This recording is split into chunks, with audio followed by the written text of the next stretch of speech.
Hello and welcome to A Muggle's Perspective. It has been a while since I have heard that music because we haven't recorded in a while. Braden, how are you? Let's catch up. I'm doing well, man. It has been a little while. It's good to hear our intro. I love our intro, by the way. It's I think we've just a talked good about that before. arrangement, yeah. Yeah. It's gets us pumped and jacked for the show. For the longest time, I didn't know that there's like a second half of it that's like a dubstep Right. intensity sesh, which is also pretty cool. I don't think we play that enough. Well, that's what comes up in the outro to the pod. You got to listen all the way through. Good. So yeah, we took a break for a couple of weeks after finishing up Goblet. It was a good time to do it, just sort of reset. Plus, Braden went on vacation and was broiled in Florida. Is that how you would describe it? Yeah, that's a good word for that. It was not quite hot enough here in Indiana, so we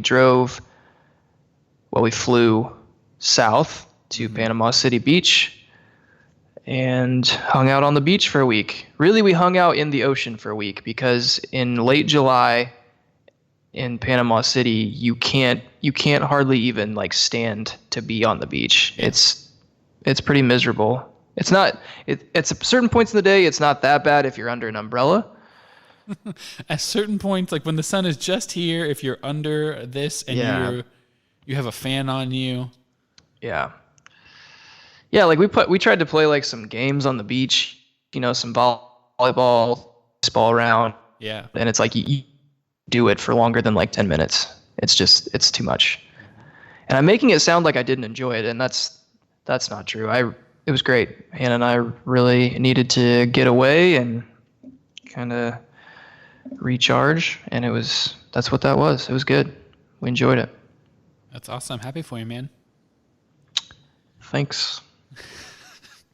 All right. Thanks for listening to A Muggle's Perspective. I've been your perspective, Rogge. We're starting Order of the Phoenix. Braden, we're doing video chat now. We video chat. It's a thing that we do. Braden held his copy of Order of the Phoenix up and was like, this is dumb thick. It's just a big boy. Yeah, so I started off the book with audio chapters. Producer Jeremy put those on our drive this morning for me. So I actually had not pulled the book out until about 10 minutes ago, and I was joking with Rogge that I needed to like make sure I had a good base underneath me and bend my knees so that I didn't throw my back out trying to get the book out of the drawer. It is a full 870 pages. JKR had things to say. Yeah, we're going to get into those things. I'll be interested to see as we go along. I'm going to really try not to spoil stuff. I've been pretty just, seat in my pants, just maybe I'll spoil stuff up till this point, but I'm going to try not to. The fandom, there's certain words and like themes that jump out of this book to people a lot, people that have reread it. And so I'll be interested in if you get to those same places or how quickly you get to the point where you're like, man, there's a lot of, this or a lot of that in this book. Mm-hmm. So like repetitive phrases or themes or words? It's just that the farther you get into it, themes, I guess, is sort of the best way to put it, or just ways that the characters and the storytelling is evolving from, we're in a very different beast from Sorcerer's Stone and Chamber of Secrets. Yes. Yeah. I mean, you can see that in the first 4 chapters, I think. Yeah, that's a good place to start. My first point in chapter 1, Dudley Demented, was just, what are the differences that we're seeing here as how she begins the book, how the intro works, how the recap and the start of the book progresses? Because that's a complaint that you've had in the past. Yeah, and I feel like she heard me and she adjusted. You feel seen. Because, it's not as like, let me summarize the last 4 books for you. Yeah, it doesn't. And which I give her a hard time for that in the last few books, but like the audience she was writing this for, like I think that was probably necessary for the intro, but we're getting to the point in the series now where it's like, okay, if you're picking up Order of the Phoenix and you don't know what's happened in the last 4 books, just stop. Yeah. Get out. So I'm glad we're at that point. I like that. Before we get, I kind of want to talk about the cover. That's a Okay. thing we've been doing with the last few books, and I like that. So you're gonna need to hold yours up for me. I have a picture in my head of what it looks like, but I don't have a dust jacket on my copy. Okay. So what are you seeing? Describe what you're seeing. So kind of along the same lines of what you were talking about in terms of like content and plot, I feel like the cover has evolved. The artistic quality is a lot less like cartoonish. Yeah, for sure. Especially compared to 4, compared to the Yeah. Gauntlet one. Yeah, Harry looks older, perhaps wiser. Everything is grayish blue, Yeah. which kind of reminds me of like the Prisoner movie. Sure. Yeah. You know, like in terms of just like the general hues that Palette. movie. Yeah, the color Yeah, palette. Mhm. yeah. Um, This we've is got the first candles everywhere. time that it's been like monochrome, like you said. I mean, we're blue to black, and that's about the whole scale. And there's been other colors in the fronts of all the books up to now. Yeah, yeah. I mean, I feel like all the other books have had like a reddish, orangish, gold type like color scheme to it. Sure. Some green mixed in there from time to time, and Yeah. this is, yeah, like you said, pretty monochrome. Like it makes me think Dementor. Dementor. So now that you've seen Harry Potter and the Prisoner of Azkaban, I can do that because previously in other aspects of my life, anytime someone said Dementor, I would quote Malfoy from that scene where they're about to go see the hippogriffs, and he like freaks out and points behind Harry to try to get him to try to scare everyone. Like it's a running joke among my friends, like how annoying it is. That every time we'll be playing a Harry Potter board game, and Dementor is just one of the villains, and it always comes up. And every time it comes up, I go, Dementor, and they're like, please stop.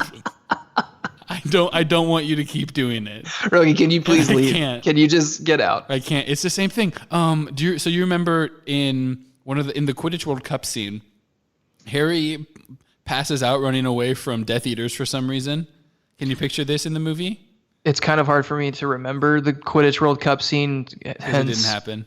Yeah, because it basically didn't happen. So They're trying to run away from Dementors. Harry gets separated from Death Eaters. Excuse me. Harry gets oh separated. yeah, and he's getting stomped on. He gets stomped on yeah. for some reason. He wakes up. Yeah. He sees Barty Crouch Jr. Why? Who knows? And Barty Crouch Jr. casts the Dark Mark into the air, right? Mm-hmm. And he uses the spell Mors Mordra. So, and that's another spell that's in the game. And every time it comes up, I go Mors Mordra, and like try to say it the way he did. And they Can you just do the Dementor one more time? Dementor. And they all put their hoods up and go, I really, really wish we could somehow get. Surely, like, can Rachel take a video of you doing that and put it on our Instagram? Because yeah, we've put the listeners pictures aren't going of to be me- able. Oh, I'm sorry. No, I'm sorry. No, you go. The listeners aren't going to be able to like fully enjoy what I'm enjoying right now, and I want them to, because it's the facial expression that you're doing with it, So and it's add something. oh yeah, and what's more impressive about it is you've done it I think 3 times now, and it's been exactly the same every time. The angle that your head tilts, the like level of squintiness that you're like it's uncanny. Practice makes perfect. Yeah. You can ask it. I mean, the board game. The board game I was trying to get you to play, right? You can ask them. The people that we play with, the McDillans, Rachel, Mitch, Jacob. Yeah, whenever Dementors come up, I can't help it. Can't help myself. I've only seen that movie like 30, 40 times, so Yeah. it just gets ingrained. Treat yourself.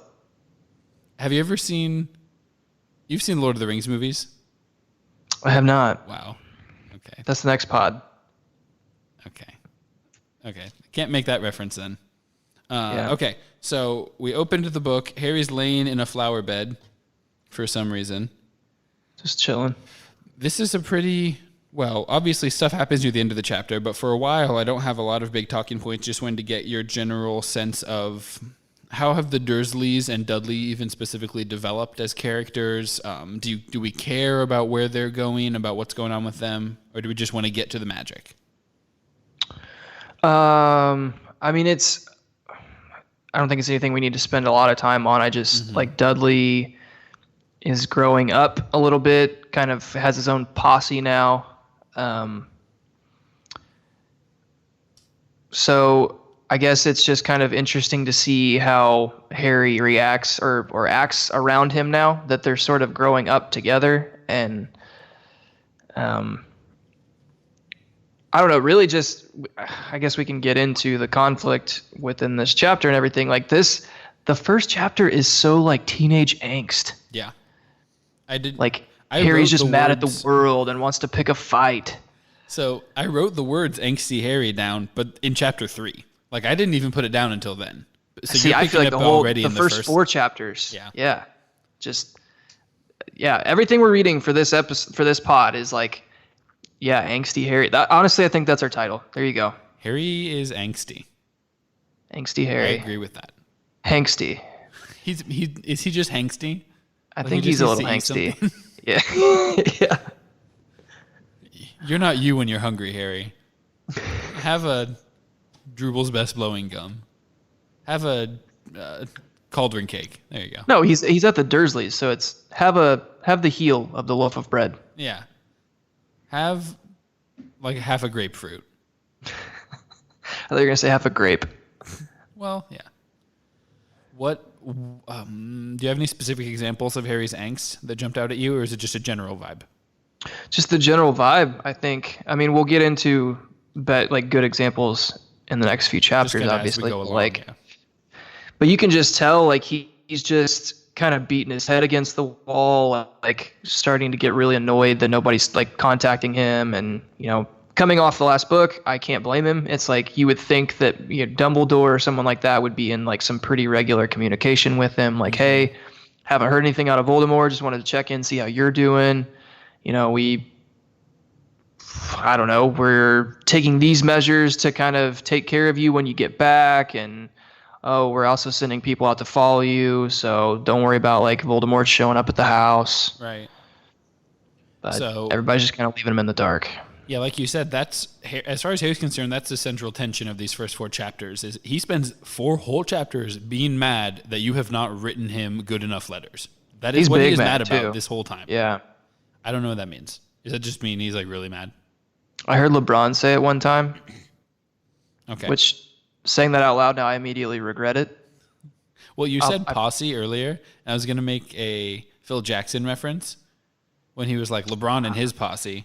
Yeah. People are like, oh, so you're racist, Phil Jackson.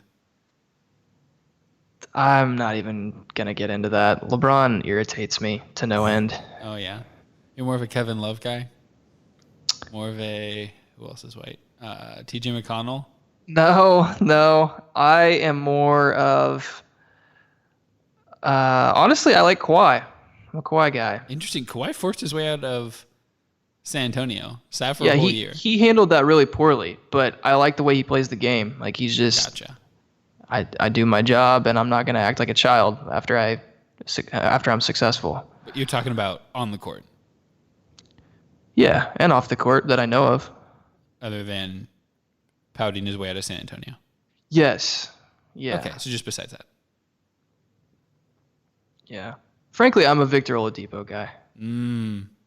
Love Vic. I like Steph as a person. I used to like Steph. As a player. Used to? Yeah, I've been really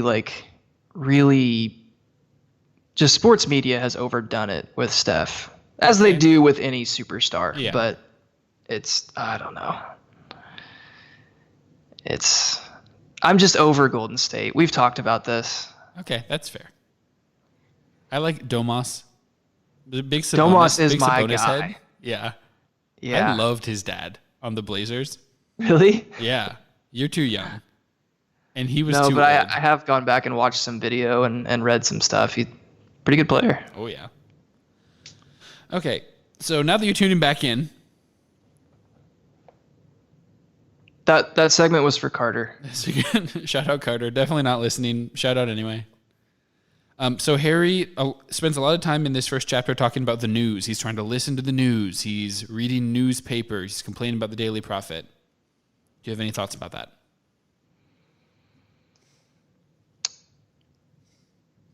I guess if I'm Harry, has he already tried writing to like Sirius or Dumbledore or Ron or Hermione at this point? I can't remember the chronological order of. I mean, they've definitely been writing him letters that just say, "Keep your head down. Sorry, I can't tell you more." Yeah. So, but we don't know necessarily what his return correspondence has been. Yeah, because I mean, that's been.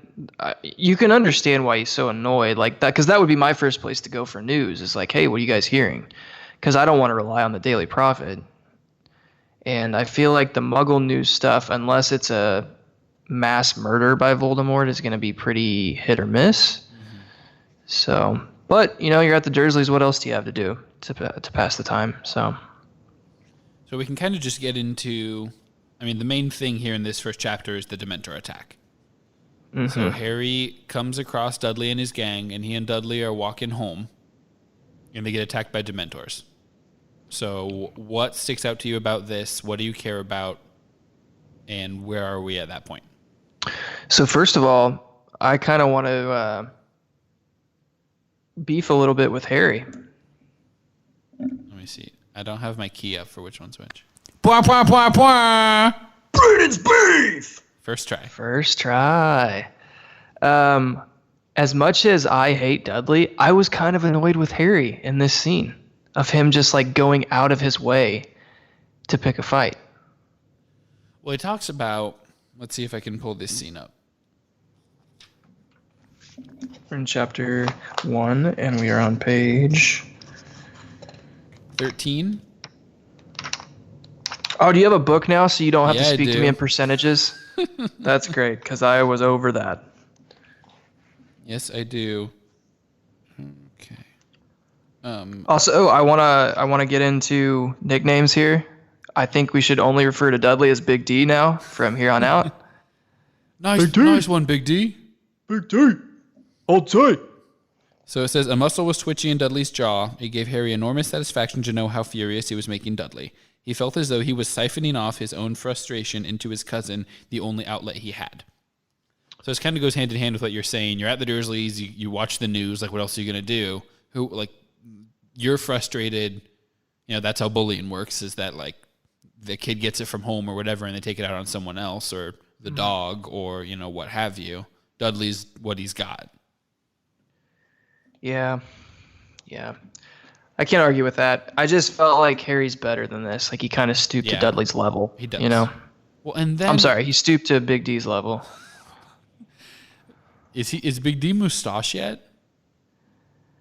That's a good question, because they're probably like getting right into the heaviness of puberty at this point, right? Yeah. Well, yeah. So angsty Harry. You would think that young D is trying to look up to his dad a little bit and grow some of that mustache. That's a game changer. Wants to look like Big V. Okay. I thought you were going to beef about... So the Dementors come, and Harry doesn't... All Harry does is go, shut up, stop moving, shut up. He doesn't... Keep your mouth closed. Dudley freaking out at this point, somewhat rightfully so. I mean, You don't know about magic. You just know it's a scary thing. Everything goes dark. You can't see anything. It's not like Harry has a lot of time to like explain what a Dementor is to Big D. I know, and he's just a 15-year-old kid too, but he doesn't do anything. He's the one that knows anything about the situation, but he does not reassure him in any way. There's no, okay, it's all right, I'm not doing this. And it's a guy that he hates, and I understand it'd be difficult to be super mature in this situation, but he doesn't exactly diffuse the tension. Yeah, that didn't bother me. Okay. That's where, I talked about how I was kind of annoyed with Harry. Mm-hmm. This scene turned into more you're a little worried because getting the soul sucked out of you is pretty serious, but it's kind of like Dudley's had this coming for a long time. You're almost glad that Dudley's feeling that icy, never going to be happy again sort of thing. Mm-hmm. Yeah, I didn't want him to be taken, get the death kiss or whatever, but I wanted him to know what it felt like little iciness. Do you have any predictions as far as if that's going to change Dudley as a person going forward? I would think that there's going to be some PTSD there. I would think that it's going to affect his weight negatively. He's going to just spiral into morbid obesity. Oh, interesting. Yeah. I thought you were going to go the other way and say that he was going to shrivel away, like just sort of hole up. No, he's gonna eat away the PTSD. Yeah. Yeah. That's fair. That's going to affect his boxing career. Yeah. You got to be mobile. Who's the guy? The last boxing match I heard about was between this like super athletic black guy that was definitely going to win versus a giant, like visibly like overweight, stocky Mexican guy, Jacob Ruiz. Oh, or something. yes. Yeah. And he just like, he was getting the crap knocked out of him and then just threw a haymaker and knocked the guy out. Yeah. Yeah. And he's just running around the ring like this big tubber. Just excited. Well, yeah, I guess there's hope for Big D then. Yeah. I mean, Harry probably has some PTSD too. You hear him like sort of yelling later on, a couple chapters from now, I was there in the graveyard. I saw Cedric get killed. I fought Voldemort. Like, it's something that it's been on just under the surface for him this whole time. Yeah, I mean, we've talked about that in previous episodes. Like, the fact that Harry as a character is not more mentally screwed up than at least we're reading is amazing. Yeah, it's just a testament to his resilience, I guess. Just mental fortitude. Moral fiber. Moral fiber. Well done, moral fiber. Moral fiber. That's another one. That's a good one. Love moral fiber. I have liked that one so far. That one's been fun to weave into general conversation. Oh, man. Okay, so Dudley about gets kissed. Harry has to use a Patronus. And then Mrs. Fig shows up. And for you, you're like, sure, Mrs. Fig's showing up. Or are you surprised? Like, what's your reaction there? It didn't, like, freak me out or anything, but it was really... It, like, sent me into a... Oh, well, who else has been, like, part of Harry's life that is also part of the magic world that we just haven't met yet, but has been behind the scenes the whole time, you know? I like that this happens to you every time something comes up. You're like, oh, so this is just how everything works now. And then you forget about it. And then the next thing comes up. You're like, oh, so like everyone's just an animal now. Oh, so I guess everyone's just drinking Polyjuice Potion and don't know who anybody is. Oh, I guess now muggles are witches or squibs or whatever. There's a lot of that within these books, is there not? It's just the bait and switch, and it's not your fault. Yeah.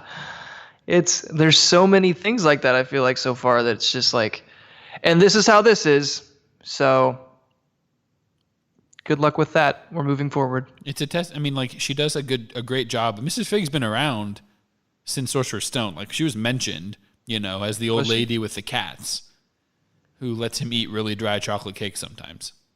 Because that's why Harry had to go to the zoo for Dudley's birthday, is because Mrs. Fig fell and broke her hip and couldn't watch him.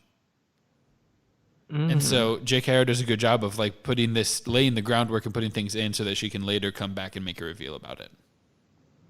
And you caught on to it in the second book, sort of like, I'm paying attention to all the little things now because I know it's going to matter. Mm-hmm. But not every little thing matters, but enough of them do. Yeah, and that's what makes the books interesting. Like she's a crafty writer, so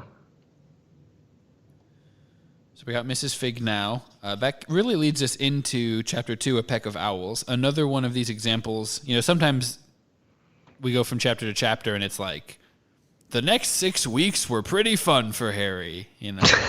But this is just, we're staying right in the moment.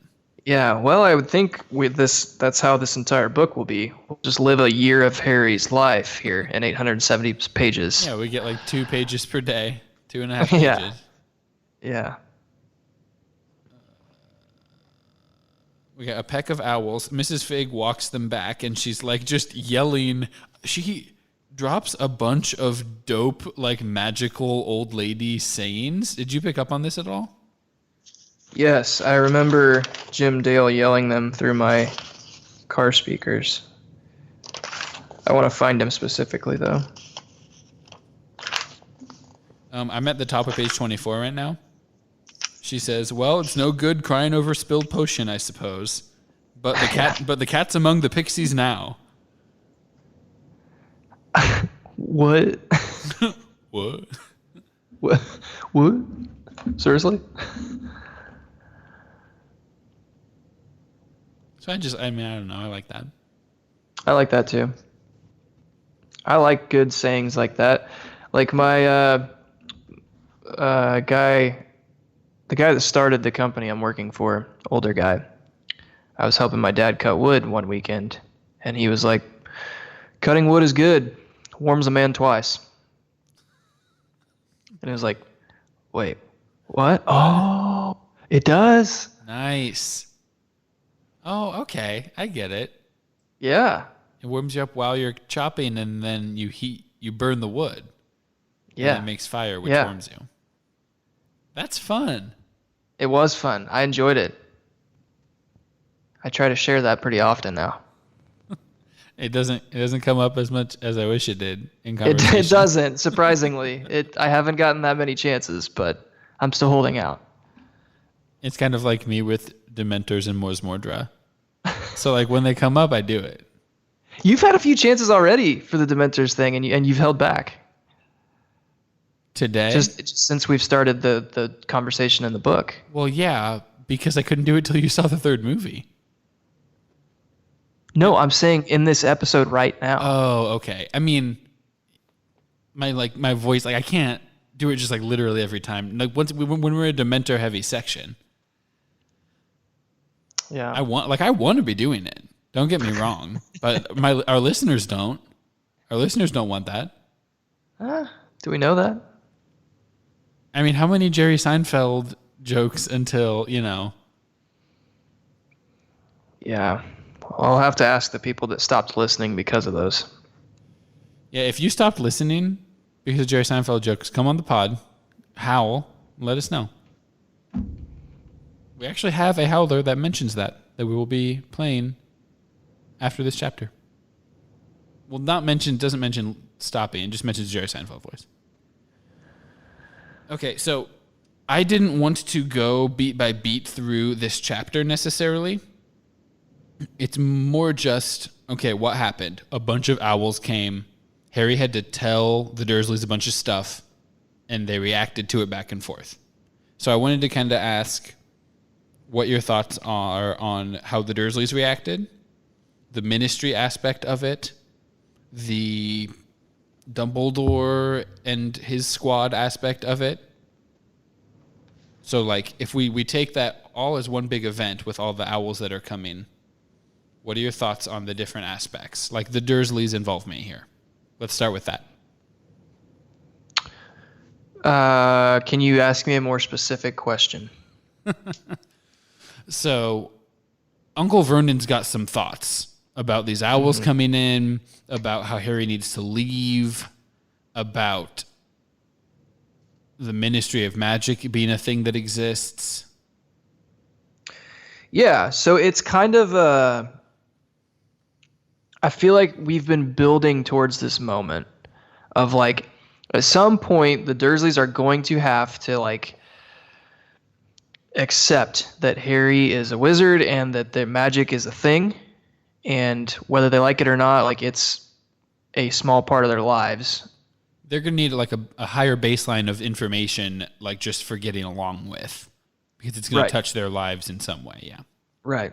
So this is, I don't know, I would describe the back half of this chapter as that, as them like, all right, fine, we're going to acknowledge this now and talk about it a little bit So spill the beans. Like what do we need to know? What happened to Big D? Fill us in here. Yeah, and that's how it starts. Is like once it's affecting Big D, like now we need to know. But they don't. He doesn't just like sit back and make, okay, explain it to me rationally. He like cuts Harry off every sentence and is like, oh, so it's because of this. Or he's like, you punched the Dementors, right, Dudley? And Harry's like, you can't punch. Gave him the old one too.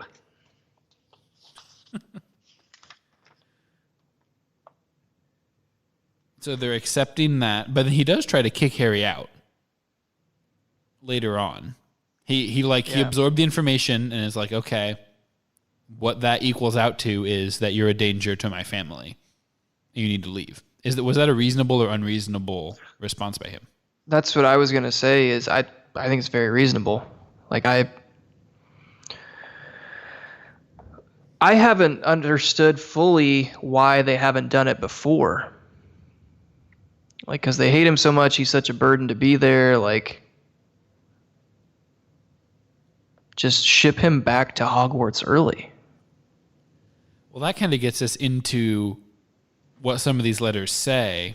I mean, there's a lot of, Harry, you can't leave, you have to stay there. He gets that letter. Yeah. But then there's also the remember my last, Petunia.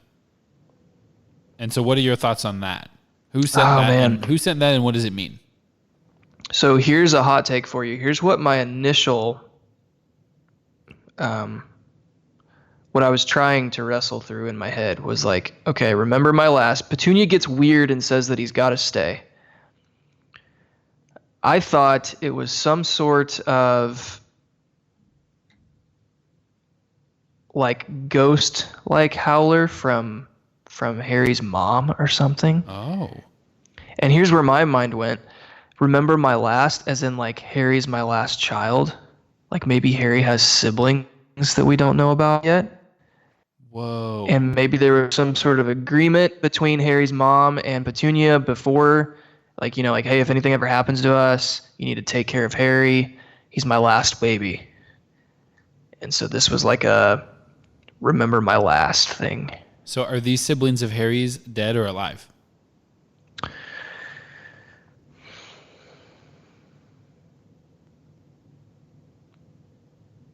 I don't know. I think that maybe they were killed by Voldemort too. But I feel like somebody would have shared that info with Harry by now. Hagrid could not keep that a secret. Right. I'm not saying that this is the theory I'm going to stick with, but this is where my mind went initially, and I thought it might be interesting for the pod. No, that's exactly all I want the pod to be is where your mind went initially when you heard the things that happened. I mean, that's the whole point. Yeah. What I like about it being from Lily is that it reminds me of Back to the Future when Marty McFly is out in that field and then a guy just runs up and he's like, I've got this delivery from Wells Fargo. They said that you would be exactly here at this moment this year, and he sent it in 1852 or whatever. You know what I'm talking about? I haven't seen that in so long. I don't really remember it. I think it's like the end of the second movie, maybe. Okay. Because, you know, in the third one, it's the Wild West one. Mm-hmm. And so at the end of the second one, he gets a letter from back in the Wild West Doc Brown. Are those worth going back and watching again? Good question. I haven't watched them for about 8 years, probably. Yeah. I mean, I have super vague memories of them, like being pretty little and then being on TV. Oh. I have always enjoyed them. I like them. I like Back to the Future movies, and I like the Indiana Jones movies. I friggin' love the Indiana Jones movies. And not everyone loves those series of movies, I've found out. I thought it was just like universally accepted, like these are American classics. Like these are the treasures of the 80s adventure genre, like Star Wars. You've met people who don't like Indiana Jones? Or like people just a couple years younger than me that have like never seen Indiana Jones or Back to the Future and have like are only vaguely aware of like what they're about. And I'm like, who's not showing you these? Right. Yeah, that's a fail as a parent, I think. Yeah. Like it's not that hard to show your kid one Indiana Jones movie. They're on AMC like every other week. Well, especially the first one, I think, I mean, it's a lot of just like running around and grabbing your hat and like being in Jerusalem. Like the second one, like I get it. A guy rips a guy's heart out. Yeah, they do get kind of like heavy, Yeah. or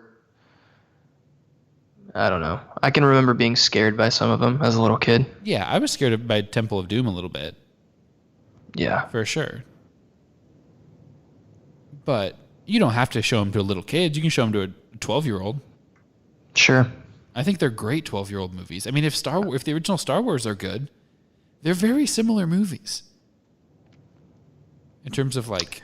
That's a take. You might catch some fire for that. No, I mean, I don't think so. Like, the whole point is... I'm not saying, like, in terms of quality or anything like that, though I think that they are good. They're all good. But, like, Yeah. George Lucas had big hands in both of those series. And from what I mean, I'm no Star Wars historian. From what I understand, he took kind of the concepts and general plots and, like, the vibes of them from... like 1920s and 30s, like action hero comics. And like Han Solo and Indiana Jones are meant to have similar personalities, I think. Right? I could see that. Maybe it's just because they're both Harrison Ford. But I think they're both kind of meant to be cut from the same cloth of like family, to some extent, family, like just fun adventures like were in the comics I read as a kid. From George Lucas. I don't know. Yeah. I think of them as being like hand in hand a little bit. I will show both to any children I have. Oh, so. Is this an announcement? Breaking news on the pod? No. You heard it here first, folks. A month from now. Nope. I will let you know when that is an announcement, and that is not what's happening. This is not that. This is not that. This ain't it, Chief. Nah, dog. That ain't me. Okay, my bad. My blunder. That's my B.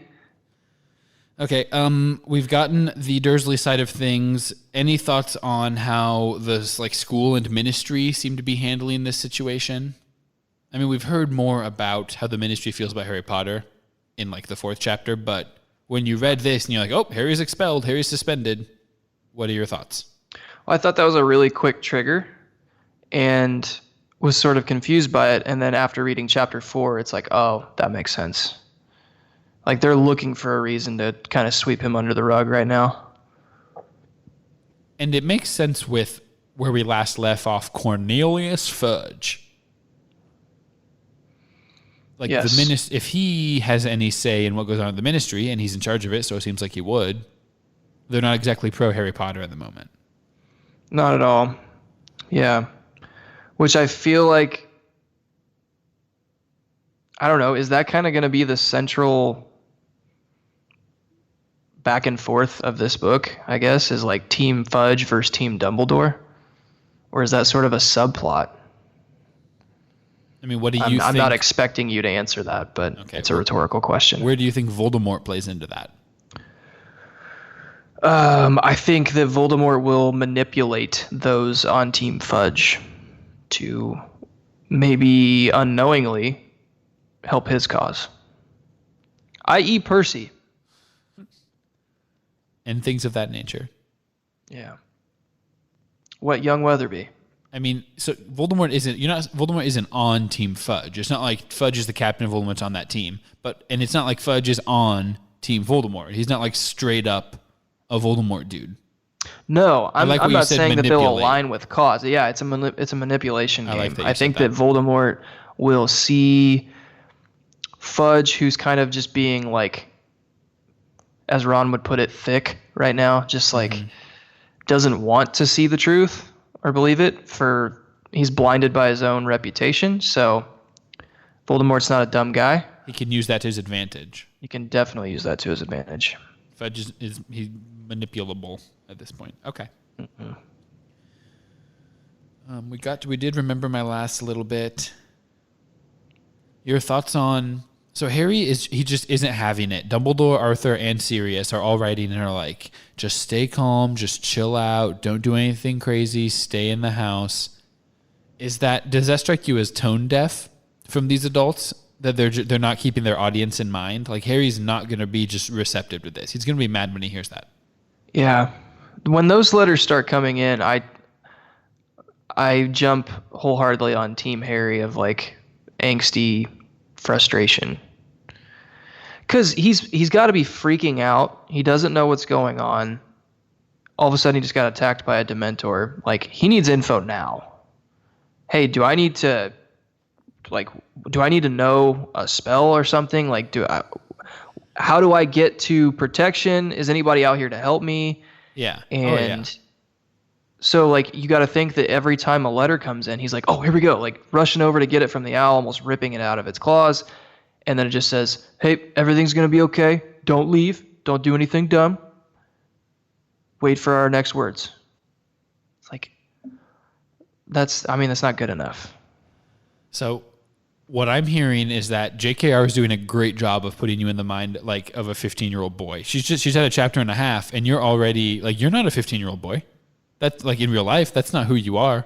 But you're feeling what he's feeling. Like you've gotten agitated the same way. Yeah, well, let's not ask Rachel either. No, that's.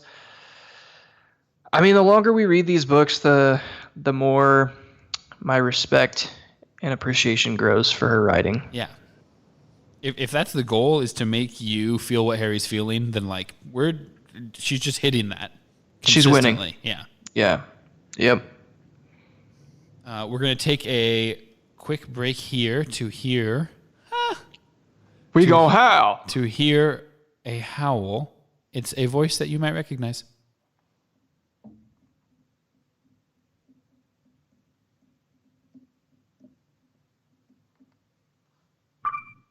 Hey, what's up, guys? It's Chad. Just got through listening to episode 39, and excuse me, y'all were talking about Jerry Seinfeld, and totally not Harry Potter related, but have you guys ever watched the Netflix show that he has called Comedians in Cars Getting Coffee? Anyway, it's really good. Yeah. If you haven't watched it, just try it out. You're not on. Show is as good as always. Keep it up. Thanks. Good as always to hear from Chad. Comedians in Cars with Coffee. You have thoughts? It's kind of ironic. I just watched my very first episode of that like 2 weeks ago. Wow. I watched when Jimmy Fallon and he ride around in cars. It is, for such a simple and kind of like random concept, it's entertaining. I enjoyed it. Is it funny? Do they make jokes? At times, yeah. It's like the one I watched with Jimmy Fallon, I think, was mostly like them kind of reminiscing on how they got their starts in comedy and just kind of comparing and contrasting their come-ups through comedy, I guess, and that obviously lends itself to some funny stories, and because I think it's equal parts like supposed to be humorous, but also with like it's an interview. It's interesting. So it sounds like just a visual podcast. Yeah, it's just like an interview series. Basically, and the whole premise is like, let's just talk. I mean, that's what Bill Simmons has people on. They just do that. He had a tech person on, and they're like, let's just talk about tech. Yeah, and I like it. Cool. I am a sucker for a good interview. I'll keep that in mind. Let's see if we can get someone from the Harry Potter world. Like, what's the very lowest level person? I would absolutely love that. Some kind if of we could interview like someone that was like a makeup assistant on the movie, or someone that I don't know. You know who we could get for sure? Well, not for sure, but like it would be realistic. You know that a bunch of the Harry Potter books were printed in Crawfordsville, Indiana, right? Did you know this? No. Yeah, at R&R Donnelly. JKR has been to Crawfordsville, Indiana to check on the production. Yes, and that is my understanding. It's not like I saw her there. But like, you know how the trains cut through Crawfordsville and cut off traffic? That happened there was an uptick in that when a Harry Potter book was in print. Really? Yeah. So not every book, I don't know about your copies, and your copies are so much newer that it might not be, but like the first editions of a lot of them, like the initial printings, were in Crawfordsville. Wow. It usually says like in the back of the book, where it was printed and stuff. So, Or maybe in the very front. where were you going with that? I was thinking Like, we could get like the plant manager or something. Like Oh, someone yeah. that was there at the time that was like, I remember when the people from, Scholastic came and they were checking on this and that. Which is like, that's like several steps removed.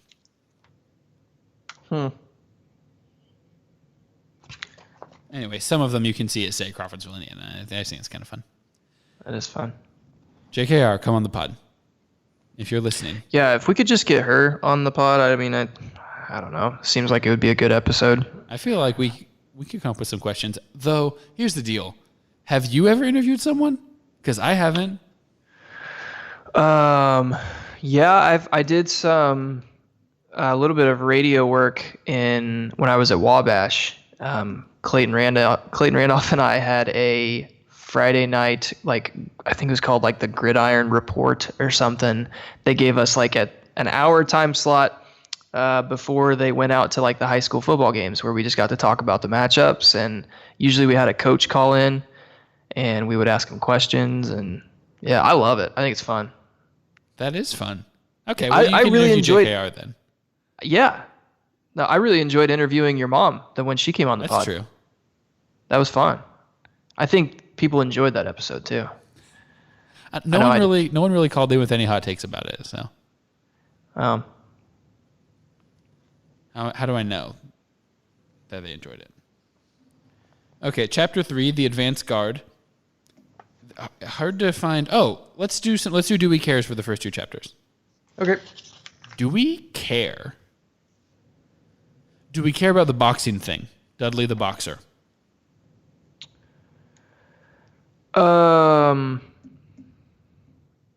Initially I didn't. The fact that you wrote it in as a question makes me think maybe I should. Yeah, because all of these have some meaning to them. That's the point of the segment, is me just giving you hints to try to low-key spoil you. I think I don't know. I guess I don't really care. I mean, it makes the back and forth between Harry and Big D a little more interesting, because let's say Harry gets stuck sometime, can't find his wand or something. He's going to get pounded. Oh, by Dudley? I thought you meant like maybe Dudley will be like on Harry's squad and like be the tank for like if an actual physical altercation needs to happen. I hadn't thought of that. They team up, join forces.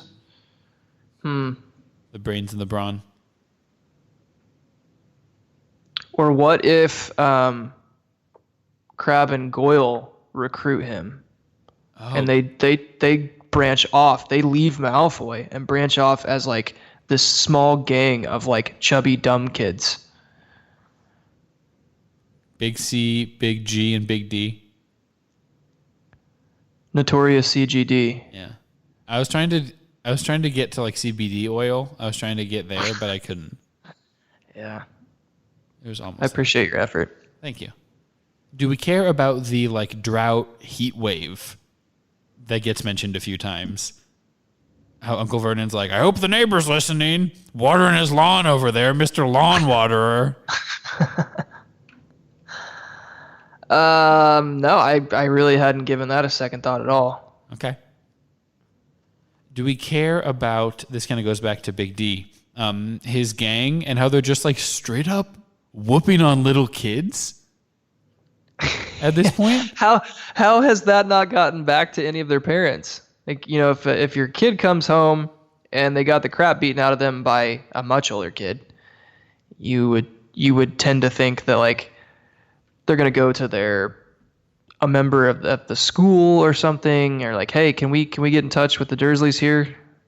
Their 15-year-old son is beating up my 10-year-old son. Harry somehow heard.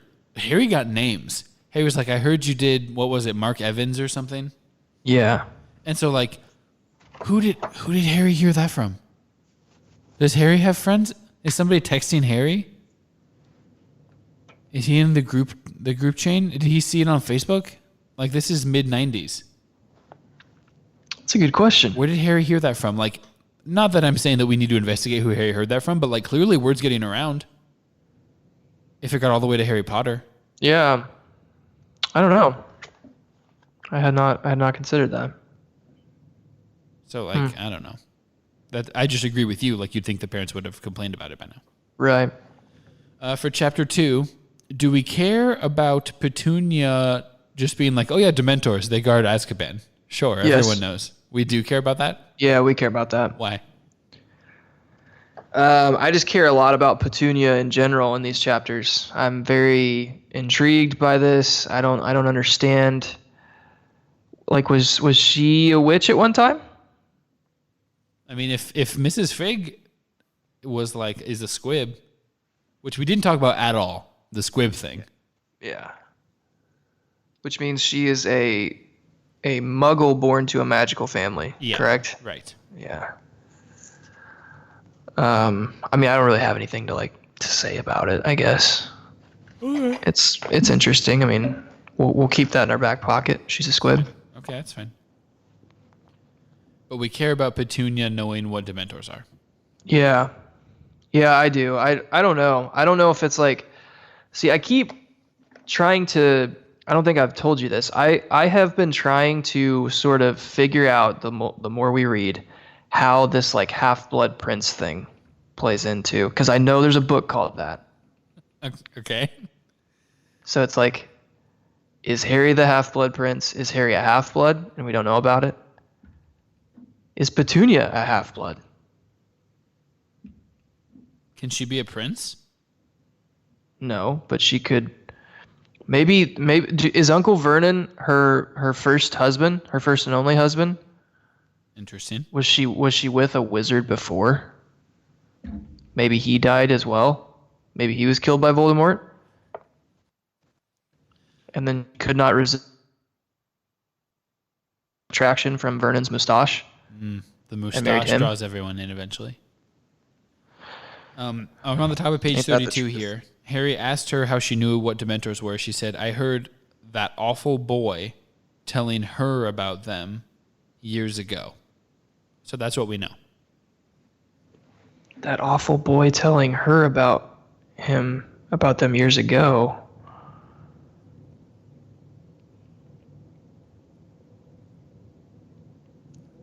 That's who's she talking about? That's nothing to go on. Wow. Yeah, I don't. Because she's not talking about Harry. He just learned what those were like last year. Interesting. Yeah, it's not yours. Very interesting. Well, Harry immediately says, if you mean my mom and dad, why don't you use their names? Harry's like, you know one witch and one wizard, Petunia. Like, I can connect the dots here. But you're not buying that? I think Petunia's had some. My previous theory was like that Vernon has had some previous history with magic. Yeah. Which is interesting that it's actually seems like it's Petunia. Well, because we just don't get as much Petunia day to day. Like, she Right. doesn't bellow and rip out the moustache. She's not as moustache. Yeah. Yeah, no, she's not as moustache. Yeah. It's not her fault. It's just one of those things, you know. You either have it or you don't. You can't really He has like become moustache. it's like big moustache energy. It's just something that you have Yeah. or you don't. Yeah. And it's, it's not, I'm not taking a shot at Petunia. It's one of those facts of life. Like, you've course. either got moustache energy or you don't. Oh, of so course. We already touched on. I was going to ask if we care about Dudley's Dementor experience, and you indicated that you did care previously about that. yeah. Do we care about Mundungus Fletcher? I care about that is a real fun name. If you had just, I guess you heard Jim Dale say it. If you had just read it, how would you have read it? If I had just read it, What kind I of would dude have. is a Mundungus? Oh, I thought you were asking me like How you would have pronounced it? how I would have read the name. Yeah, it's kind of like how we Because did I feel like that's a name. Cornelius Fudge. Right. So that's how I read things. Like when I read these names that JKR comes up with, I read them in like accents. Sure. What does Mundungus bring to mind? Mundungus Fudge. Fletcher. Fletcher. Mundungus Fletcher.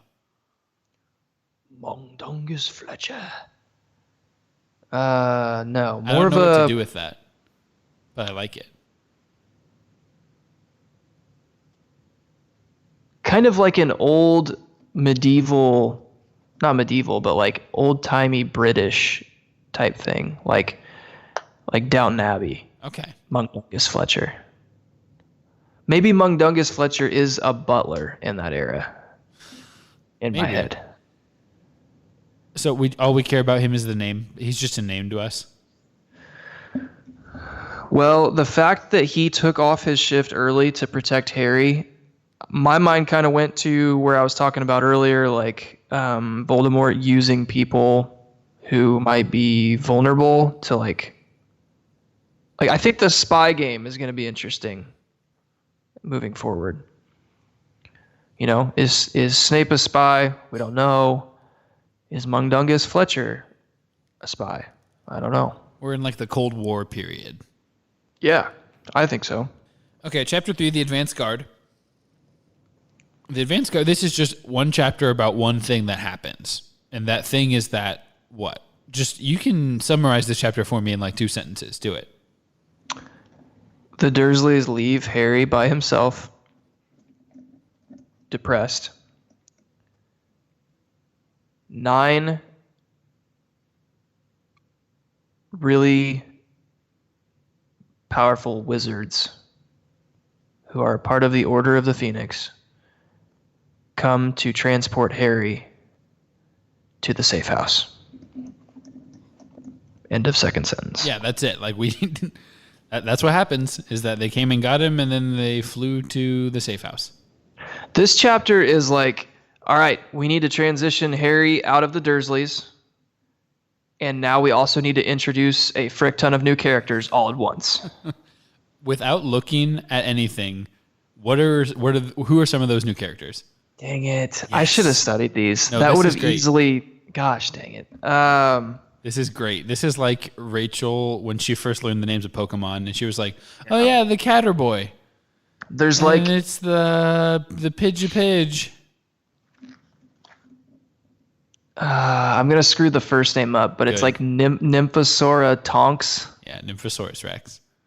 Nymphosaurus Rex. Yeah. Nymphosaurus Rex. Oh.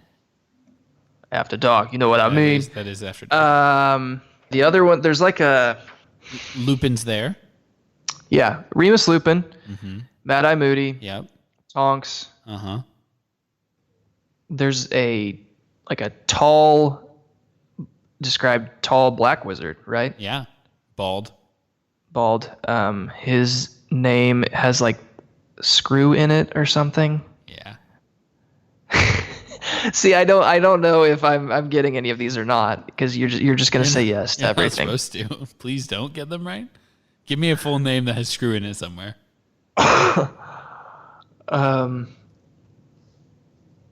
It's not screw. It ends in like bots, like BOTS. True.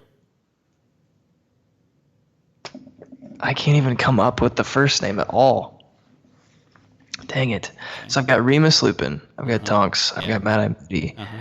I've got tall, bald, black wizard. I've got...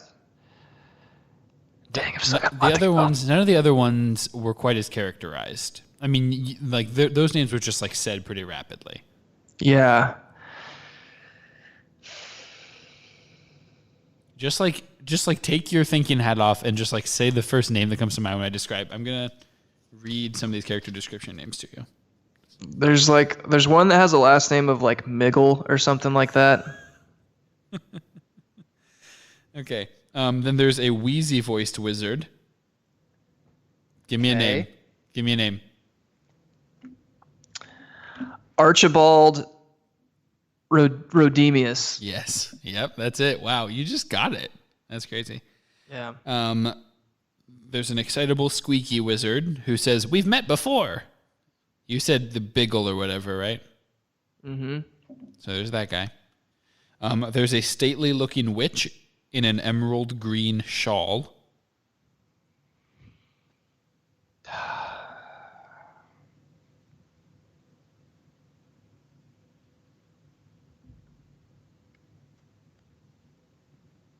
Trying to think of like an exotic female name, because like none of them are.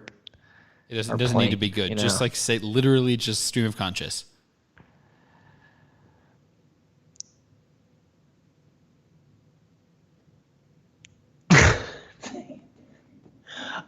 I lock up when you do this to me. I know. I want to say Linda. That's what's in my stream of consciousness right now is Linda. Linda. Like I feel like if you're wearing a shawl, your name is Linda. So This is we're like gonna go with Yeah, do it. we're gonna go with Linda. Linda Flunkenbots. Nice. Linda Flunkenbots married Except to Bots was Bots Jameson was the guy, Flunkenbots. but that's all right. This is like in The Office when Dwight is trying to read Nellie's thoughts by putting their foreheads on each other, and Dwight goes 4, 2, 7. I'm just getting numbers. She's like, no, it's not numbers, Dwight. No, is anyone thinking numbers around here? Because you need to stop.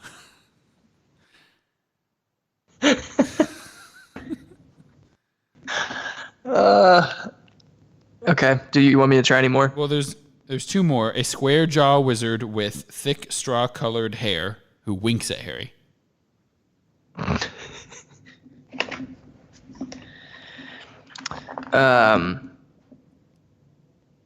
Jimothy Maximus.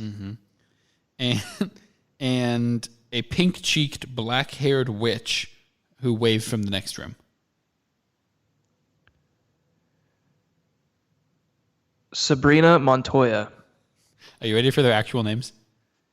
Yes. Okay. So I'm going to read from the bottom of page 49. Nymphadora Tonks, who prefers to be known by her surname only. No, you were close. I wasn't on that terribly far. Yeah. Yeah. This is Kingsley Shacklebolt. Kingsley He indicated the tall black wizard who bowed. Shacklebot. Shacklebolt. Kingsley Shacklebot. BattleBots. Elpheus Doge, the wheezy-voiced wizard. Elpheus Doge. Daedalus Diggle. Diggle. You're Not close to be on that confused one. with Miggle. You were close on that one. Emmeline Vance. Bob Vance. Refrigeration. Yeah, I thought about telling you that it's the same last name as someone from The Office. Yeah. For Elpheus Doge, that's the one you said, Archibald Rodemius. And I like that. Emmeline Vance is Linda. Sturgis Podmore. What did you say for that one? You said Jimothy Maximus. Yeah. I think. Yeah. The names are a little more normal than that. Hestia Jones, you said Sabrina Montoya. So that's who we got. I hope the listeners enjoyed that.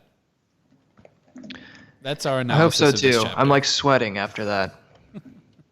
Can you imagine if I was like, Hannah, just like say names? It wouldn't happen. She'd be like, I can't. I don't know names. Yeah. I don't know any What are names, and I can't say any of them. Yeah. I will stand here until you leave. Yep. I don't know how to describe that personality trait, but it's one that she has. Yeah. It is hard to describe, but It's not a negative thing. It's just like, that's Hannah. it's like a form of resilience. It's like you think you're going to break me. Oh, Ha-ha. okay. Well, I was just like, it's like the opposite of like improv. Like Hannah's the last person in the world that would get up on stage to do improv comedy. And I don't know what that is. Or the opposite. It's not that she's not funny or creative, but it's like that's the opposite of something that she would ever do. Yeah. Ex-prov. Outprov. Outprov. Okay. So then we fly on brooms to London, I guess. Mad Eye is like freaking out that Voldemort is going to catch them in the sky. Yeah. He's like, oh, there's a muggle looking up at us. And they're like, we're literally, he said, just rise another quarter mile. Like they're miles above the school. So, after watching the movies, Mad Eye is just my Purdue biology professor. Oh. I had a biology professor there who was like born in Scotland but raised in like near London, I think. Mm-hmm. So he has this weird like Scottish-British mixed accent. It's super engaging and like really easy to listen to. He can make things sound very interesting, and he's pretty comical, and he has like a gruff, intense voice, and he looks just like the actor that plays Mad Eye Moody. Obviously without like a giant eye that's magical, but that's a fun factoid. What's happening right now? I'm still in my work clothes. I came right here. Peek behind the curtain, guys. I was like an hour late from when we had hoped to record today.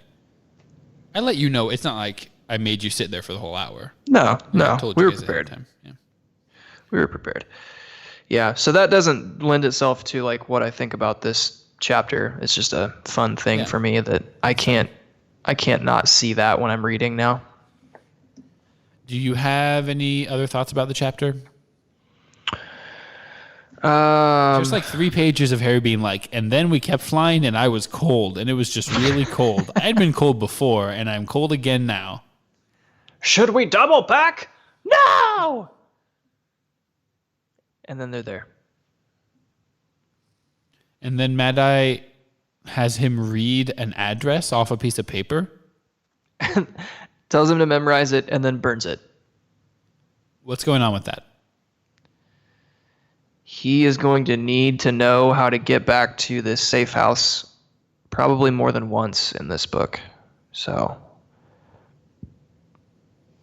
Well, did you care about the thing where that house wasn't there, and then when he thought about it, then it became there? Yeah, I mean, I just chalked it up to another, like, this is a thing I have to accept and move on with now, that you can think about things and they'll appear in front of you. Reminded me of the platform 9 3/4. That's fair. Kind of hidden in plain sight. That's about all I got. Do we care about the names of the new people? Do we care about how Harry is tweeting Hedwig?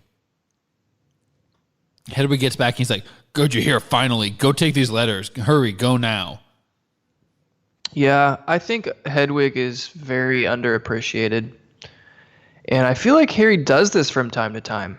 Mm-hmm. He kind of takes out his frustration on Hedwig. Hedwig works really hard for him. She does not deserve that. She does a great job. Name one time when you're like, I wish Hedwig had done better at that thing I needed her to do. I know. You can't. Mm-mm. Maybe Hedwig's the real MVP. Yeah, maybe. I mean, so far. Yeah. We learn next chapter that she like pecked Ron a bunch. As she was asked to do. She just puts her head down and does her job. Mm-hmm. Mm-hmm. Eats frogs. I've also been thinking about like what pet I could get that I could name it Hedwig. Pretty much any pet, I bet. Well, I don't want a dog named Hedwig. I want like kind of a off the wall pet named Hedwig. Like a flying squirrel? Yeah, like a skunk with its stink sack removed? No, I would never. I can't see a situation where I'd ever want that. The first thing that came to mind was like a chinchilla, but I don't like rodents, so it's too close to a rodent. Tough. Yeah. What about like a capybara? I know what those are, but explain what they are for people who might not that are listening. So picture kind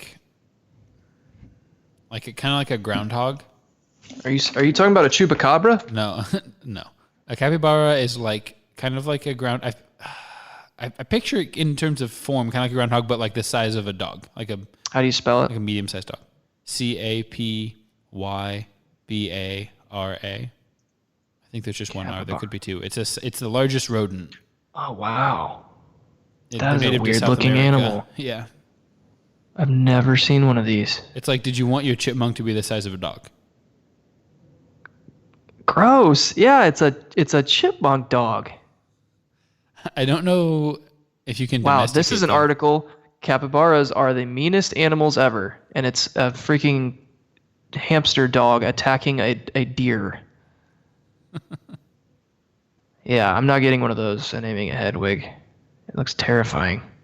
Well, if you're not going to go rodent and you don't want to do a dog, then you're looking at a cat, a fish, or a reptile, or a bird. Never been a reptile pet guy. Yeah, I haven't either. It could be kind of cool to have a bird, maybe. I am on record as being scared of birds, so Really? How scared? not cripplingly so, but Okay.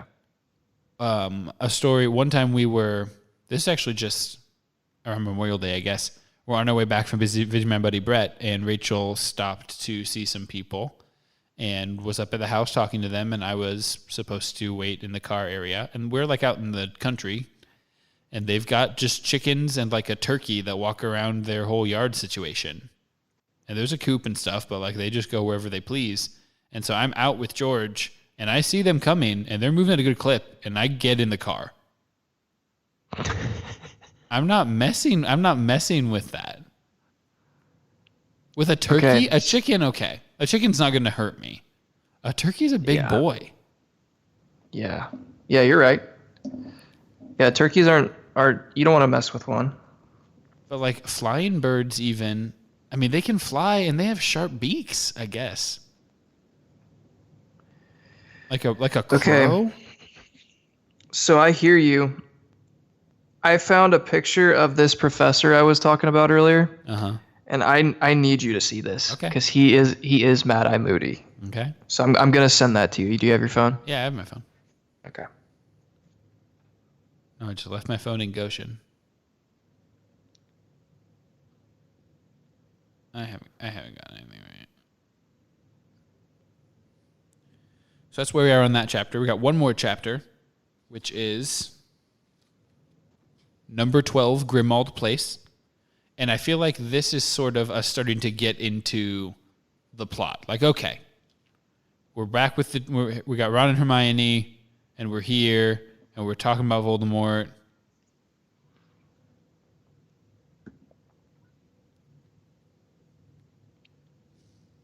Oh, who does he look like? He looks like a different actor that I'm thinking of. He looks like Jerry from Parks and Rec. Is who he looks like. I don't know. I kind of had him more. I'm just seeing him give like a calm like little smile. I'm not seeing the gruff, and I'm not hearing him. And so I think it's a multimedia experience. He is a lot more friendly than Mad Eye Moody, but Sure.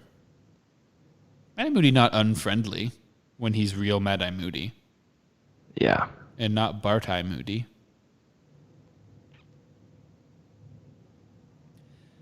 So I actually do have 5 points for this chapter, finally. Okay. So point 1 was what we were kind of talking about with Harry not understanding how the house worked. We already kind of discussed that. Point 2, any early impressions about this house that we're in? Harry talks a lot about how it looks like dark wizards might have lived there. Yeah. Which is kind of disturbing and concerning given how the chapter ends. Okay. Which, we can get to that if you have a point you'd rather save that for, but Oh, I mean, that's point 5. yeah. Yeah, because, they've got, like, shrunken house elf heads. Well, they're not so much shrunken, it's just like up on shrines like you would put a deer's head. Yeah. So that's weird. Mounted. And it's pretty rough. It's dark. I mean, you given the fact that it can be that, like, is it that easily hid because it's a dark wizard place, or did they put that spell on it to make it that way? Fair questions. Yeah. I mean, there's a lot of people here that we know aren't dark wizards. The Weasleys are here. Maybe it's kind of a tact thing. Like, that's the last place Voldemort would look. He wouldn't think that all these people that are opposing him are hanging out in like a dark wizard's lair. The closer you are to danger, the further you are from harm. Smart.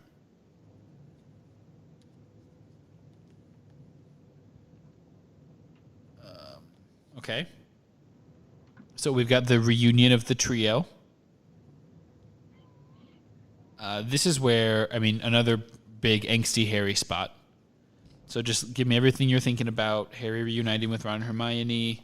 There's the yelling. There's them. What are their explanations for things? How did all this strike you? Well, I was kind of impressed with how well Ron and Hermione handle it. I kind of expected Ron to kind of snap back at some point. But they just sort of take it and just sort of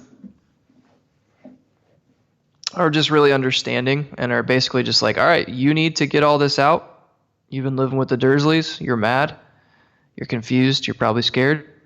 Let it all out. Like, they've clearly been thinking about Harry's state of mind and talking about it. Yeah. Yeah, to me, this was just a scene of like how good of friends they all are, you know? Because it's not that they obviously wanted to tell Harry all this, and they are trusting Dumbledore that it's in his best interest to not know. Which, like, I understand Harry's side of being kind of mad about it, too. Because it's like, okay, but you guys are my friends. You could have told me something. Told me to keep it quiet or something, you know? Yeah, it's just a tough situation all around. Yeah.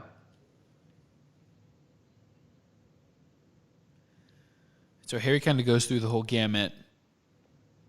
They talk about the Dementor attack. Harry kind of gives his like sarcastic reasons for why they're not telling him things. Maybe Dumbledore thinks I can't be trusted. Maybe he thinks I can't handle it. Maybe he thinks, I can't take care of myself. Yeah, and when we get like the first time that Harry really acknowledges like everything he's been through, which I found interesting, because it's came across arrogant, because I mean everything he said is fact, but it was kind of like he throws out the sarcastic like, oh, does he not think I can handle it? Well, here's a ton of reasons why I can handle it. Yeah. Remember when I did this and then that? I think it cuts the exact other way too, where it's like, we're getting an idea of just how much stuff this kid has gone through, and it's all built up to get him to where he is now from a mental state. Like he wasn't like normal life dude Harry Potter for 3 years who then walked into the Triwizard Tournament. That experience of seeing Cedric die and fighting Voldemort and all that stuff comes on the heels of all these other things. Right. And it's just a lot. I feel like we're also getting some stereotypical like teenagery, hey, treat me like an adult. And also teenagery, I'm 15 now, I'm an expert in everything. Like, you can't tell me nothing. Like, I'm smart, I know things. My brain's developed halfway. A 15-year-old is the wisest person in the world in their own eyes. It's like what's it called? Oh, man, I took education classes. It's like the center stage mentality. It's like you think everyone is always watching you and the world revolves around you, because that's your brain's only developed enough to like really get a good idea of what's going on with you. So empathy is a hard thing. And that's why Ron and Hermione being able to do that is so impressive. Right.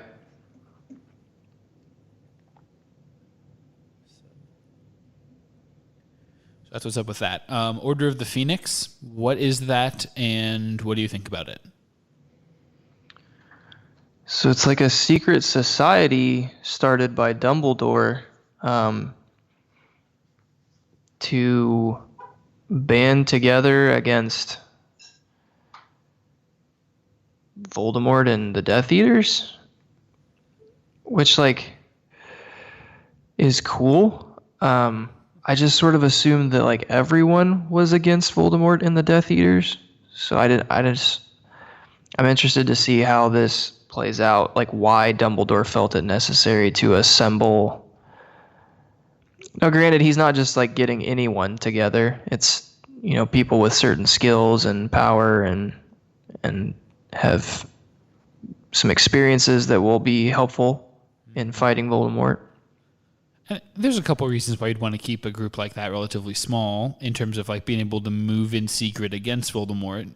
You don't want to bring a whole full-size army against him necessarily because they knows exactly what you're doing. And then you got to remember that a lot of people... Hi, Hannah. Come on the pod.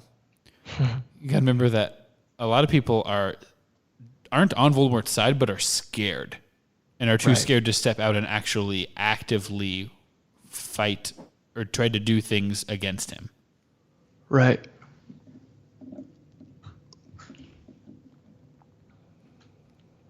So, yeah. So, like, who, as far as you understand, besides the people that we've just met, who is in the Order of the Phoenix? And especially anyone, like, interesting, like, oh, I didn't think that person would be. The Weasleys. All the Weasleys?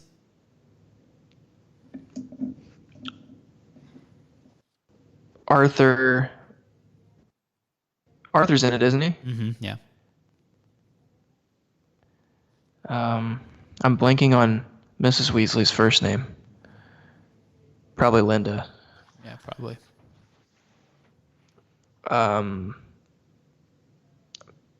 Snape. Snape's the one that's interesting. Why? Well, because I'm still hanging on everything from last book where like Snape is the most interesting character in the story right now. Because I don't know what to do with him. I mean, he hates Harry, but he has come up kind of clutch in certain situations in terms of protecting Harry and Hogwarts in general. Dumbledore obviously trusts him. He's in the Order of Phoenix now, which you can read as, okay, he's all in. He is on team, let's fight Voldemort. Or you can read it as like, if he is a spy, now he's really in. Yeah. I don't know. I don't know what to do with it. I don't think we're even going to... I feel like Snape's true colors, I'm not going to learn until like the very last book. I think this is something that JKR is going to like string out. Justifiably so. It's a really good storyline. So, Yeah, like how do you go... Because he's a jerk.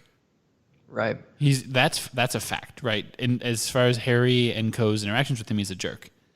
And he's not like one of the like top 3 most central characters that we hear from the most.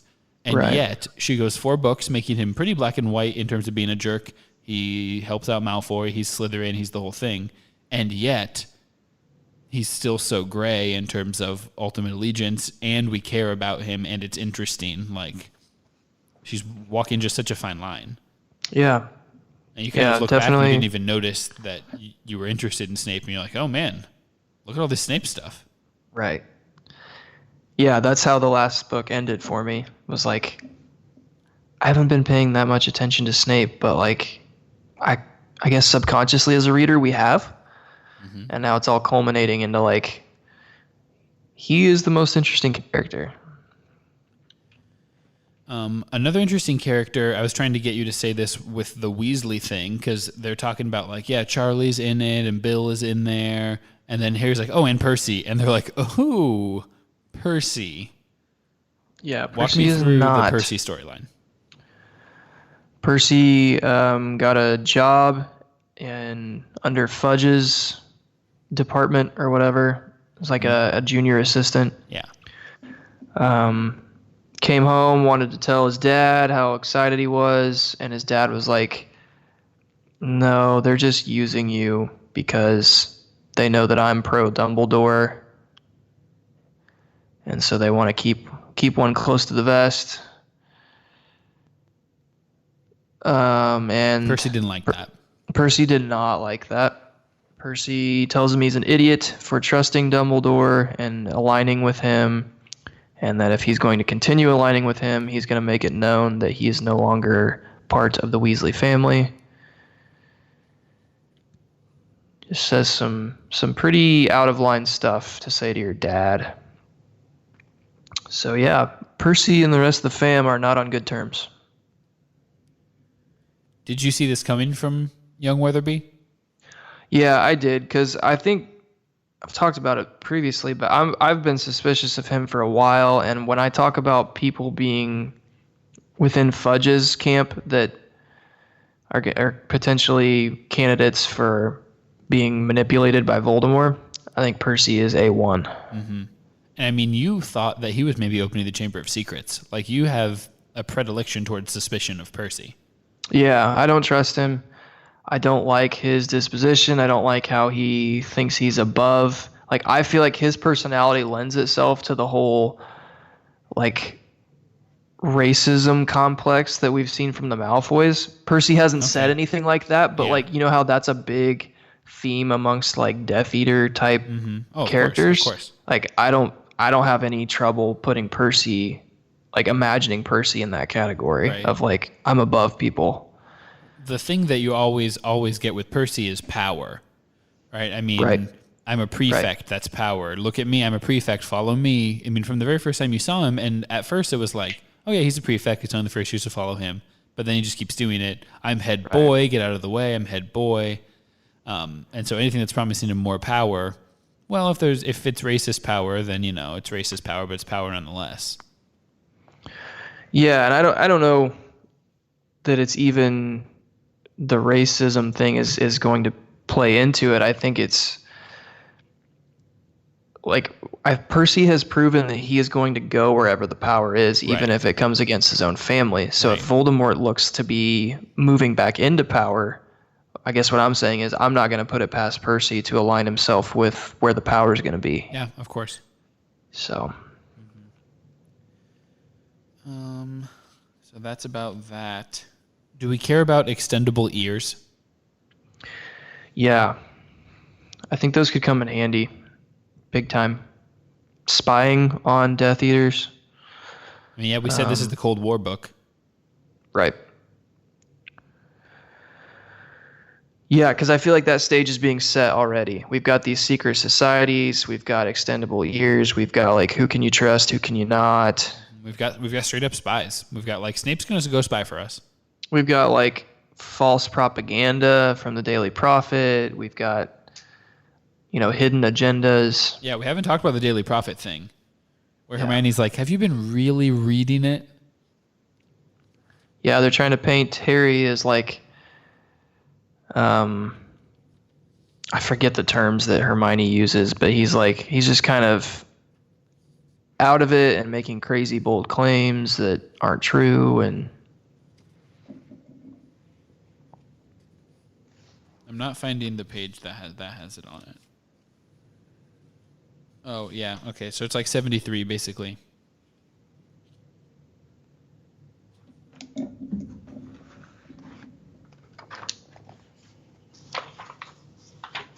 Have you been getting the Daily Prophet? Have you been reading it thoroughly? They're just slipping him in as like a standing joke. Like, yeah, kind of making fun of he's like passing out all the time, saying he has pain in his scar, implying that he just wants attention, right? And so that he tells bigger and bigger stories to get attention. Which is like, I don't know. Like there's proof. Like there were a bunch of kids at Hogwarts that know that Quirrell died. Like Harry can walk you down to the Chamber of Secrets if you want. That all happened. Yeah. And I guess some of it after that is more in secrecy, but But like, what 15-year-old wants that kind of attention? I guess. I mean, there is the whole like Some of any them on attention YouTube. is. Yeah. Yeah, yeah. So I guess I mean it's not a ridiculous storyline if you're trying to cut Harry down from the media perspective. And then so the final point here is we find out whose house this is. Yeah, it's my boy Sirius's. Like his mother is the screaming weird lady in the painting. Yeah. We haven't talked much about Sirius to this point. So I don't know what to do with this. This bothered me the way this chapter ends because I guess in my head this is a dark wizard's home, and Sirius presumably either grew up here or lived here. Maybe his dad was a dark wizard or something. I don't know. So what does that mean? Does this mean that we're maybe suspicious of Sirius? I'm not as of now. I'm gonna wait till he gives me a reason to be, I guess. Cause I feel like he has really stuck his neck out for Harry. Which I mean, I guess if you're really wanting to go down the conspiracy theory route, like could all be part of the plan to like get Harry to Voldemort, but I feel like if that were the case, he had plenty of opportunity last book, and he kind of stayed in the shadows. Yeah. So, and I mean, he and Lupin give a pretty convincing case about Pettigrew, and Pettigrew, we saw Wormtail cut his hand off. Like he was for Voldemort through and through. Right. So no, I mean I think I still trust Sirius at this point. But it's just like that's another dimension of what's going on if he came from a family that was more into the dark stuff. And I guess I feel for Harry if that is the truth, because I mean you talk about trust issues and like yeah. You're so excited that you finally have a godfather who like knew your parents, and potentially once this stuff starts to maybe blows over in the future, like you'll have a home. And it's like, oh, well, maybe we shouldn't jump in head first yet on trusting my godfather. Yeah, that's unfortunate. So that is all that I had for these chapters. Was there anything that we did not hit that you wanted to cover? I don't think so. These were pretty like main event chapters. Like here's a thing that happens, and yeah, and we hit it. Yeah. The things that I feel like the thing that you're going to keep going back to is the Remember My Last. Petunia is going to stick with you. I think that, and what we just talked about, this being potentially like a dark wizard's home, but also Sirius's home, are the two most important things we've read so far. Real quick, what is your prediction? Is Harry going to be expelled from Hogwarts? Is he going to go back? He's going. It seems like he's going to some kind of hearing coming up. We're not Yeah, he's not going to get expelled. Wow. Fudge is going to trying to, because that would help his let's sweep Harry under the rug so we can kill this whole Voldemort is back nonsense. He's not going to get expelled. Who's going to stop him? Dumbledore. Dumbledore trumps all. Like we've learned that. Dumbledore's just going to kill Fudge. He's going to be like, you don't get to. That would be awesome. Not that I'm like pro murder, but right. Like a Fudge Dumbledore duel. That would be a sick twist to the plot from JKR. That's like, oh, you thought I was adult in the last book? Dumbledore's just going to kill the Minister of Magic. What now? What do you do with that? Police state now. Order of the Phoenix. They run the show. Yeah. Dumbledore's in charge. That would be cool, because then it becomes a totally different book. Man, we love Dumbledore and we trust Dumbledore. Should we? He's willing to kill. It's like, have you read the Hunger Games? Yeah. Have you done that? It's like at the very end, what's her name? President Key or something like that. Mm-hmm. And then Katniss is like, nope, you're just going to be the next dictator. I'm going to just kill you. Yeah. Now what? Yeah. I love that. I think that's cool when the story doesn't go like you expect it to. Oh, then you are reading the right series of books. Good. Because I think it's harder to write that way. Mm-hmm. So. Yeah, because like Fudge easily could have been like, "Oh, Voldemort's back. Oh man, well, whatever you say, Dumbledore. Like, let's do it. You need help. You need Ministry support. Here we go." And then it's just Dumbledore versus Voldemort, and it's like a straightforward army kind of good bad situation. But right now we've got like the clearly good side, the evil side, and then like the not inherently evil, but dense enough and stubborn enough to not help the good side, which is helping the bad side kind of thing. Anyway, what were you going to say? Just a stupid, like, what if? What if Dumbledore kills Fudge and then Snape is elected Minister of Magic? Snape's getting all the Slytherin votes. Yeah. Because he's their spy. He's their guy on the inside. Yeah. And so both Dumbledore and Voldemort are like, yeah, we got our guy in the Ministry. Yeah. I like these cool. what ifs because it's like your way of letting yourself make predictions that you like. You don't want to say that you're predicting it. Yeah. You're what ifing it. It's just a what if. Oh yeah, that's fine. If we that makes me feel better about them. So let's not call them predictions anymore. They're what ifs. They're what ifs. Wait, what if?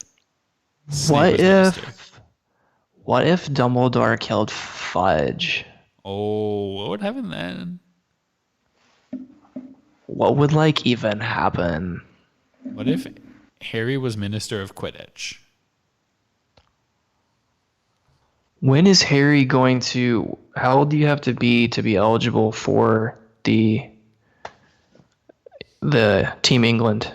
Well, I mean, Crumb did it while he was still in school. Yeah. Like we can. That's a whole podcast where it's just me being like, I don't understand how the Quidditch League works because it seems to me like there's a bunch of teams in England, but everyone that lives in England goes to Hogwarts. So, like from ages 15 to 17, how much worse are you than when you're at your peak of Quidditch playing powers? So, like, aren't the Hogwarts teams, like, the best teams in the country because they have the highest concentration of talent? So, how many international wizards? I mean, like, how many people? There's 4 teams at Hogwarts. That's 7 people in each team, 28 kids. And at what % of them graduate every year? Right. 5, so 6 do you think kids? it's more What's like the draft like? Do you think it's like a Champions League situation, like in soccer, where like Real Madrid is in La Liga, so is Barcelona. They are the 2 best teams in that league every year, but they're also 2 of the best teams in the world. Like I got to stand for Atletico. They win. Yeah. Sometimes. Okay. Yeah. They win sometimes. I get that. The 2 powerhouses. Yeah. Yeah. Yeah. So then they are also 2 of the best teams in the world. So like, is it that kind of situation where like Hogwarts is like a Barcelona, where like, I don't know. I'm not quite making the connection. Like there's like 10 or 12 teams in like the Quidditch Premier League in Britain. And that's like a bunch more people than go to Hogwarts, I guess. But you can keep playing Quidditch for a long time. And so it's not like you just get displaced really easily. It's not like in football where once you're over 30, you're pretty much kicked to the curb unless you're a quarterback. Mm-hmm. I don't know. We'll talk about it. We'll need to get into that. Thank you so much to Chad for howling in. Be more like Chad and howl. We do have. You're never going to hear this in a timely manner, so it doesn't matter. But we've been getting more howls, so thank you. I guess is all I want to say about that. Yeah. Thank you for howling. What's the number, Braden? The number is 978-768-8370, which is, what is that in word form again? Potter 0, 973 Potter 0. 973 Potter 0. Call in, leave a message. I won't pick up, I promise. It's just a message to leave. I think it's 978 Potter 0. Is it 978?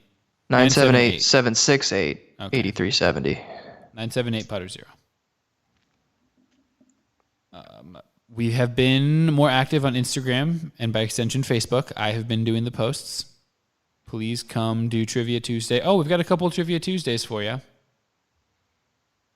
Let me pull up Instagram here. Trivia Tuesday, Braden. So this is going back like over half a book, which might be tough for you. Which Perfect. Is the goal. I have no chance. Because it's the stuff I do the trivias about what, is coming out at the time in terms of the pod. Okay, so do you remember how Sirius is a dog? Mm-hmm. What is the nickname that he tells Harry, Ron, and Hermione to call him so they're not talking about Sirius all the time? Oh, just call me this. You remember? Oh.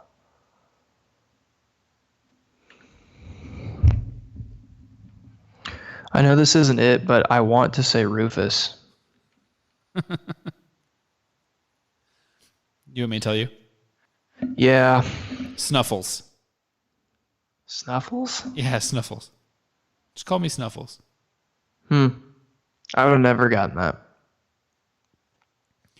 What does SPEW stand for? Society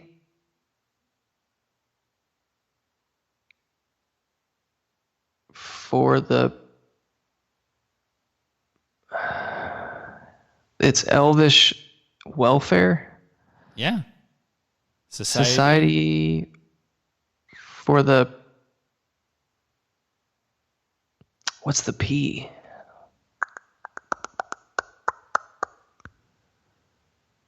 Protection of, promotion of...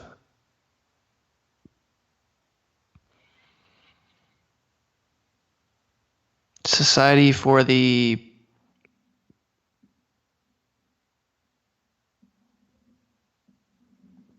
promotion of Elvish welfare. That's exactly right. Yes. Yes. Woo! Spew. SPEW. That's all for right now. The one before that was about the time that I used Harry Potter knowledge to get a trivia question right and win us gift certificates. So, Nice. I told that story on the pod, didn't I? I think so. Okay, sweet. Sweet. Nice, dope, cool. Thank you guys. Thank you to our listeners. Thank you to our patrons. Thank you to our sponsors. Hopefully we left enough pauses in here where Jess and Jeremy were able to add in some sponsor ad reads, and they're probably not going to play this part anyway of me saying this. Thank you so much to our lovely wives, Rachel and Hannah, for putting up with us. Thank you to producer Jeremy and editress Jessica. Next week, we're really, as far as I'm concerned, we can really just plug 4 chapters at a time. Okay. I believe. Let me take a look and make sure 5 through 8 is going to be good. 5 through 8, I think, is perfect. All right. So we'll let's do 5 that. through 8, and we'll just keep on chugging, and then we'll be, like 16% of the way through this book. It's pretty good. Because there's how many chapters? Guess how many chapters there are. 46. 38. 38 Wasn't that chapters. far off. No, you weren't. You're a little high. It's just a little high. 38 chapters. Thank you, Braden. Tune in next time to hear me try to get Braden to say Dementor in Jerry Seinfeld voice. Tune in for that.